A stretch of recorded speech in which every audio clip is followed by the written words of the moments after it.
Hello बच्चों, welcome welcome back.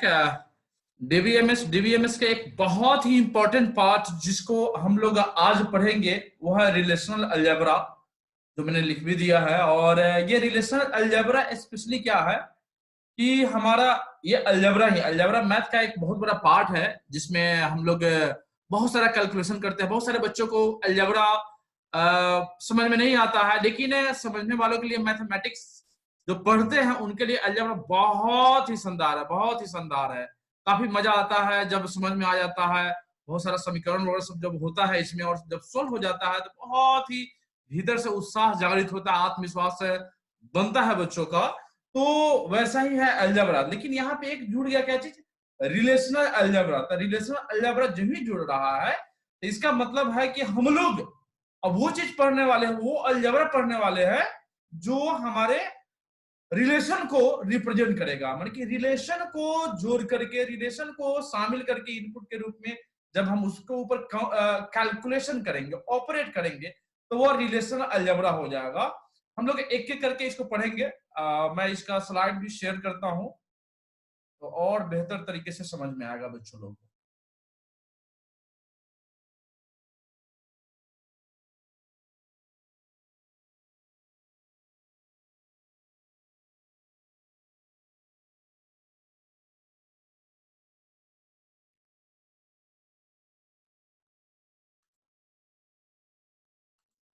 ये secure है।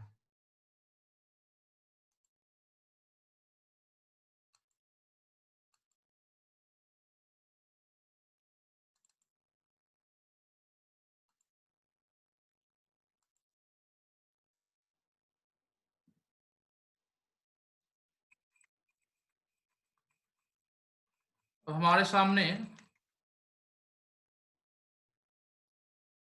रिलेशनल अलजेब्रा, रिलेशनल अलजेब्रा का एक जो डिफिनीशन है वो हमारे सामने है। और इसको हम लोग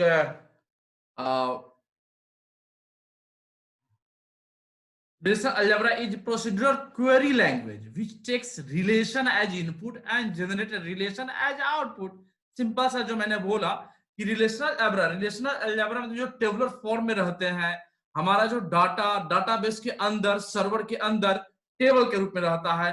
जैसा ये देख रहे हैं ए बी डी और 1 2 वगैरह सब करके, ये टेबुलर फॉर्मेट में जब डाटा को स्टोर किया जाता है तो that is comes under relational. और जब हम उस पर ऑपरेट करते हैं दैट इज रिलेशनल अलजेब्रा। यह एक तरह का क्वेरी लैंग्वेज होता है जिसमें हम लोग अपनी समस्याओं को रखते हैं, वो ऑपरेट होकर के फिर हमारे पास वो रिजल्ट के रूप में आता है। तो हम लोग इसको एक एक करके देखते हैं कि क्या क्या है। तो हमारे बीच में है ये relational algebra. The relational algebra as defined by Codd in 1971।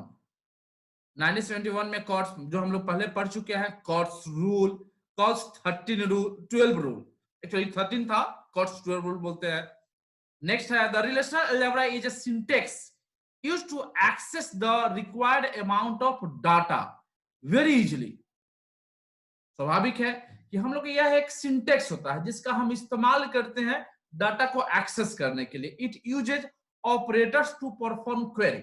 अब इसके अंदर क्या क्या ऑपरेटर होता है, इस अलजेब्रा के अंदर क्या क्या ऑपरेटर होता है, हम लोग उसको एक एक करके देखेंगे। An operator can be either unary और बाइनरी। यह ऑपरेटर जो होगा, यूनरी मतलब कि केवल एक पे ही वह लागू होगा, जैसे इंक्रीमेंट डिक्रीमेंट जो होता है। इसी तरह से इसमें भी होगा प्रोजेक्शन और सिलेक्शन। हम लोग उसको एक एक करके देखें। बाइनरी जिसमें कम से कम दो थिंग्स होनी चाहिए, दो टेबल होनी चाहिए, दो एंटिटी होनी चाहिए जिसपे हम लोग ऑपरेट करेंगे, दैट इज बाइनरी।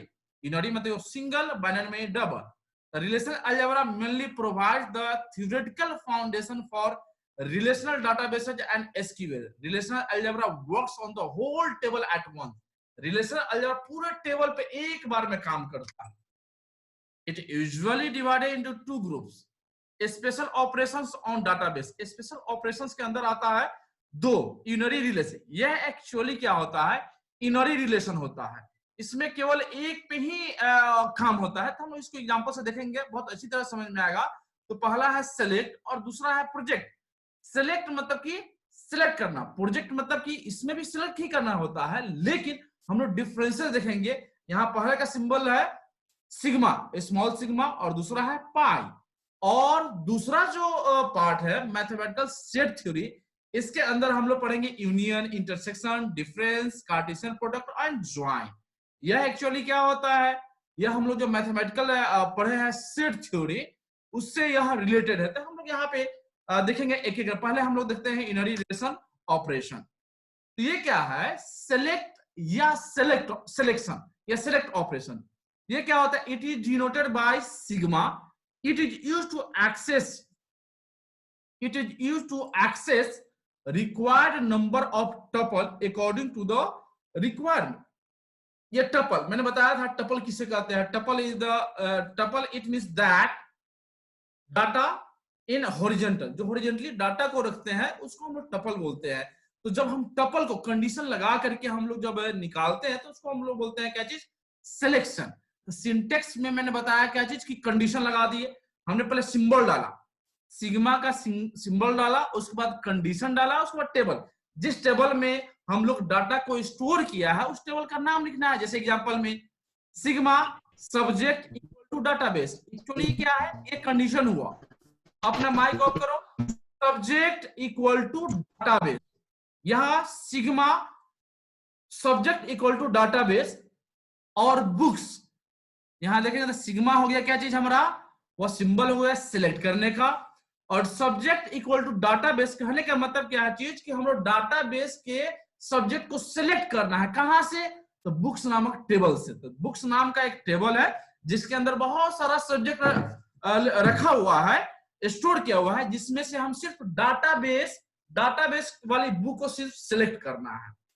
दूसरा एक और एग्जांपल है कि वैसे बच्चों को, वैसे स्टूडेंट को सिलेक्ट करे जिनका एज 17 या उससे ज्यादा है। यहां बताया sigma age greater than 70, it means that 17 साल से बड़े स्टूडेंट को चुनना है स्टूडेंट नाम का टेबल में से। तो ये एक्चुअली क्या है कि जितने भी रो में डाटा होंगे उसको सिलेक्ट करके और हमारे सामने स्क्रीन पर दिखा देगा। नेक्स्ट है हमारा प्रोजेक्ट ऑपरेशन, जिसको हम प्रोजेक्शन भी कहते हैं। Don't be confuse about project operation and projection, these are same. It is denoted by pi, select certain columns from the table and discard the other column। ध्यान देना जरा, इसके पहले हमने क्या सिलेक्ट ऑपरेशन में पढ़ा, हमने क्या चीज कि टपल को सिलेक्ट करता है। इसमें क्या सिलेक्ट करता है, कॉलम को सिलेक्ट करता है। मान लो कि हमको सिर्फ चाहिए कि स्टूडेंट का नाम चाहिए, पूरा नाम चाहिए, तो स्टूडेंट का नाम लिख देंगे। या हमको चाहिए कि स्टूडेंट का नाम के साथ साथ उसका एज भी चाहिए, तो पूरा नेम और स्टूडेंट का age, marks, registration, email ID, address सबको डिस्कार्ड कर देगा। कहने का मतलब क्या है कि इसका हम इस्तेमाल करके, पाई का इस्तेमाल करके हम लोग जिस कॉलम को चाहते हैं, जिस एट्रीब्यूट को चाहते हैं, उसको हम लोग सेलेक्ट कर सकते हैं। उसमें हम लोग पाई का इस्तेमाल करते हैं और इसको बोलते हैं प्रोजेक्ट ऑपरेशन। यूनियन ऑपरेशन, ये आ गया आप set theory, mathematical set theory में जो पहला पार्ट है यूनियन ऑपरेशन। तो यूनियन ऑपरेशन जो मैथमेटिक बैकग्राउंड के होंगे उनको अच्छी तरह समझ में आ रहा होगा, लेकिन फिर भी मैं यहाँ पे रिपीट करता हूं जिससे और क्लियर हो जाए। यूनियन मतलब क्या होता है, यूनियन मतलब कि मिला करके काम करना। जैसे अभी यूपीए का नाम जानते होंगे, यूपीए गवर्नमेंट का मतलब क्या है कि जितने भी बहुत सारे पार्टी है जो एक करंट मैंने किसी भी टॉपिक पे रेडी हुए और मिल करके उन लोगों ने कंडीशन के लेकर के सरकार बना दी, कि मिला करके उसको बोलते हैं हम लोग union. Union is symbolized by U, combines all rows, जितना भी रो है एक्चुअली उस सबको क्या करेगा, एक इकट्ठा कर देगा, एक जगह कर देगा। इट एलिमिनेट्स डुप्लीकेट डाटा, अगर रिपीट हो रहा है डाटा तो उसको क्या करेगा, वह एलिमिनेट कर देगा।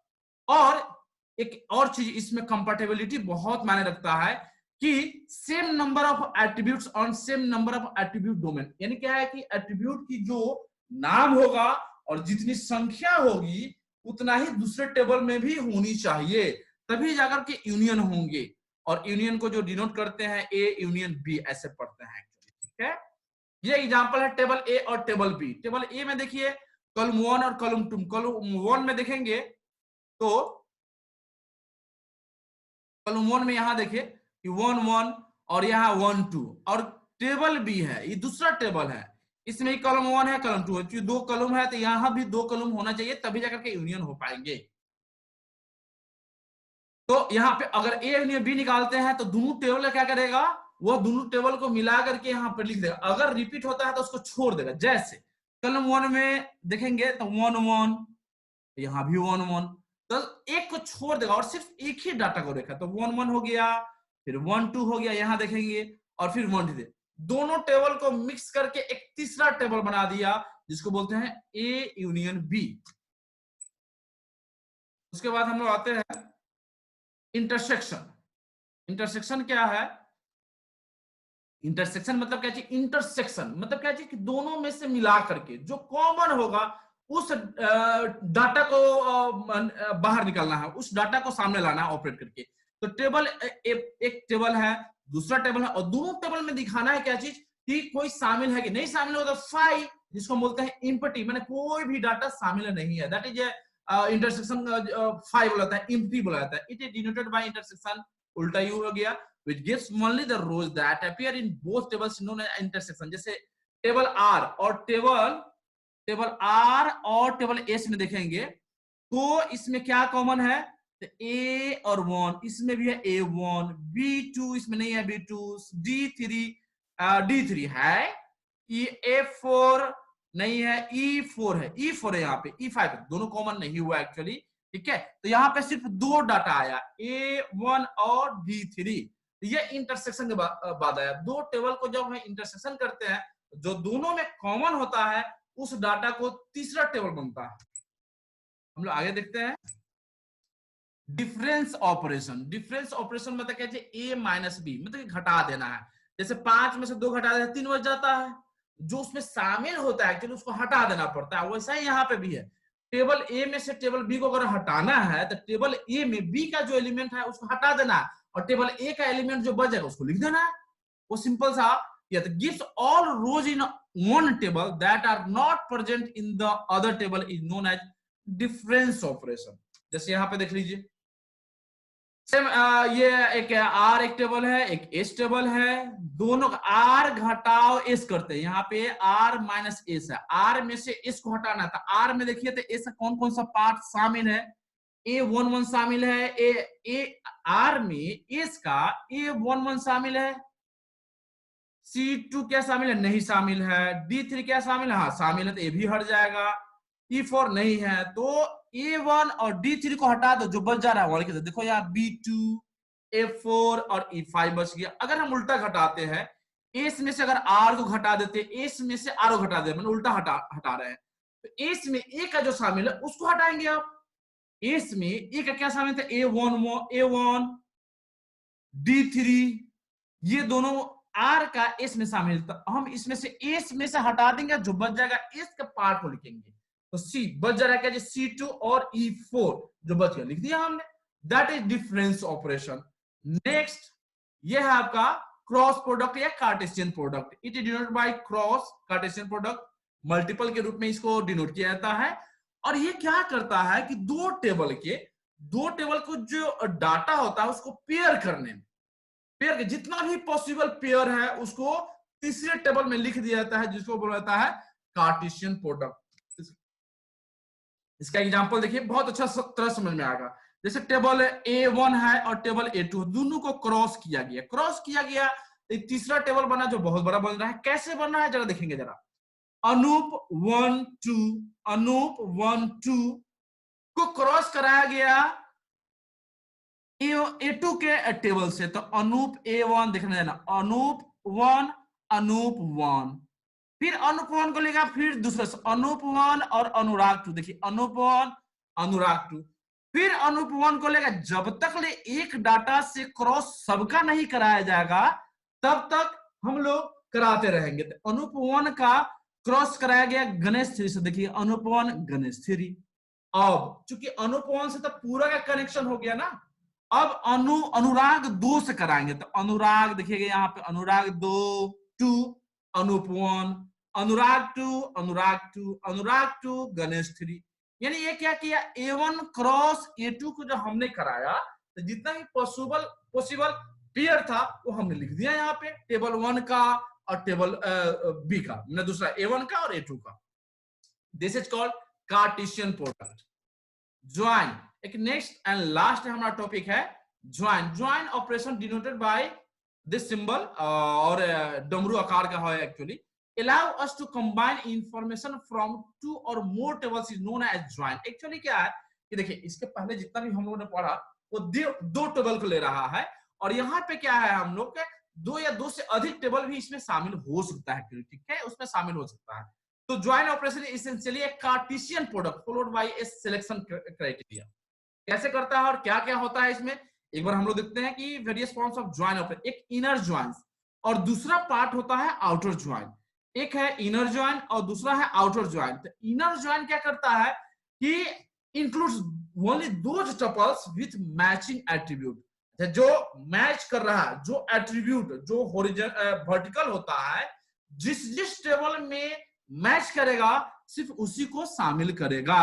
लेकिन आउटर ज्वाइन में क्या करता है कि बाहर जितना भी अगर नहीं भी मिलता है, includes all the tuples from the participation relation. कहने का मतलब है इसमें मैच करे या ना करे, सारे डाटा को यहाँ पे लेना है ऑपरेशन में और उसको ज्वाइन करना है। तो अब हम लोग देखते हैं पहला नेचुरल ज्वाइन क्या होता है। ये कंपैरेटिवली मैंने बताया और अच्छा तरह से समझ में आएगा, कोई टेंशन नहीं है। which links tables by selecting only the rows with common value।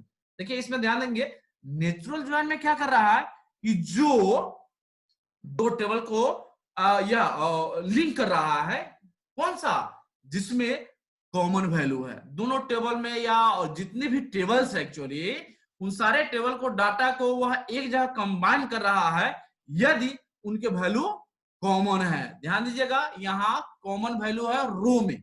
और नेक्स्ट देखिएगा इक्वी ज्वाइन, ये भी कंपेयर करता है इक्वालिटी कंडीशन का, लेकिन वह कॉलम को देखता है। कॉलम को देखता है कि कौन कौन सा कॉलम जो है इक्वल है, तो वो हो जाता है इक्वी ज्वाइन में। और थीटा ज्वाइन में क्या होता है, इक्वी ज्वाइन को छोड़ दीजिए और जो बच जाता है वो आ जाता है थीटा ज्वाइन में। इसको थीटा से भी डिनोट किया जाता है, मैंने डमरू लिख करके और थीटा लिख देता है, इसका मतलब है थीटा ज्वाइन है एक्चुअली। ठीक है, तीन चीज हमने बताया इनर ज्वाइन के अंदर, जिसमें इक्वालिटी को मतलब कि जो मैच करता है उसी को शामिल करना है इस ज्वाइन में। इसका तीन पार्ट है, एक नेचुरल ज्वाइन है, इक्वी ज्वाइन है और थीटा ज्वाइन है। नेचुरल ज्वाइन क्या है कि रोज विथ कॉमन वैल्यूज, और इक्वी ज्वाइन क्या है कि वो कंपेयर करता है कि स्पेसिफाई जो हमारे पास जो एट्रीब्यूट है, जो कॉलम के रूप में जिसको हम डोमेन भी कहते हैं, वह जब शामिल है और उसको कंडीशन उसको कंपेयर करा करके जब इक्वल है, एक्चुअली इक्वल कंडीशन पे वह अगर सेटिस्फाइड हो जा रहा है तो उसको सिर्फ शामिल किया जाता है इक्वी ज्वाइन में। और थीटा ज्वाइन में क्या चीज, इक्वालिटी को हटा दीजिए, जो इक्वल टू है एक्चुअली दोनों में मिल रहा है उसको हटा दीजिए और बाकी को जब ज्वाइन करेंगे तो हो जाता है theta join actually. Outer join, outer join जैसे मैंने बताया कि जितने भी टेबल है एक्चुअली, जितना भी शामिल डाटा है सबको उसमें शामिल किया, मिले या ना मिले। तो ये भी तीन प्रकार का होता है। तीनों प्रकार को मैं सिर्फ आपको फिगर से समझा दे रहा हूं, अच्छी तरह समझ में आ जाएगा। सबका लैंग्वेज सेम ही लिखेंगे। इनर ज्वाइन मैंने बताया कि कॉमन, जो कॉमन डाटा होगा उस पर अप्लाई होगा। तो तीन टाइप हमने बताया, नेचुरल और उसके बाद इक्वी और थीटा ज्वाइन हमने बताया। आउटर ज्वाइन का भी तीन प्रकार है, आउटर ज्वाइन का भी तीन प्रकार है। तो कैसे, इसमें क्या है कि आउटर ज्वाइन में पहला है लेफ्ट आउटर ज्वाइन, दूसरा है राइट आउटर ज्वाइन और तीसरा है full outer join. Left outer join में क्या है कि ए और बी दो टेबल एक्चुअली, तो ए के सारे डाटा को एक साथ रख दे तो वो हो गया क्या चीज, लेफ्ट आउटर ज्वाइन। और अगर हम राइट आउटर ज्वाइन में बी के डाटा को अगर हम डाल देते हैं न्यू वाली टेबल में तो वो हो जाता है राइट आउटर ज्वाइन। और अगर हम दोनों टेबल के दोनों डाटा को मिले या ना मिले अगर हम एक साथ लिख देते हैं वो हो जाता है हमारा फुल आउटर ज्वाइन। और इस तरह से यह जो ज्वाइनिंग अलजेब्रा है ये खत्म होता है। Thank you so much.